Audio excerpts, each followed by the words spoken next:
লিখে দিচ্ছি, সব তুমি বাজার থেকে তাড়াতাড়ি আনো, আমি সেগুলো রান্না করব।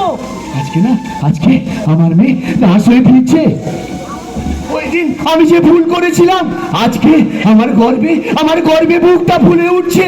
আমার মনে হচ্ছে আজকে আমার মেয়ের স্বপ্ন সফল হচ্ছে, আমার মেয়ের স্বপ্ন সফল হচ্ছে।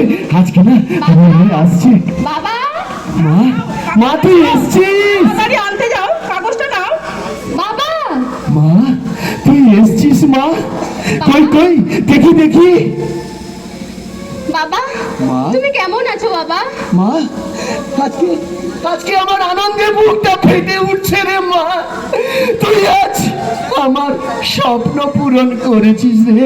বিমল বাবু, আজ আপনার মেয়ের স্বপ্ন পূরণ করে দিয়েছি। হ্যাঁ ম্যাডাম, আপনি যদি ওই দিনকে ওই মণ্ডপে না আসতেন, তাহলে আমি আজ কত বড় ভুল করতাম সেটা আজ আমি বুঝতে পারছি মনে মনে।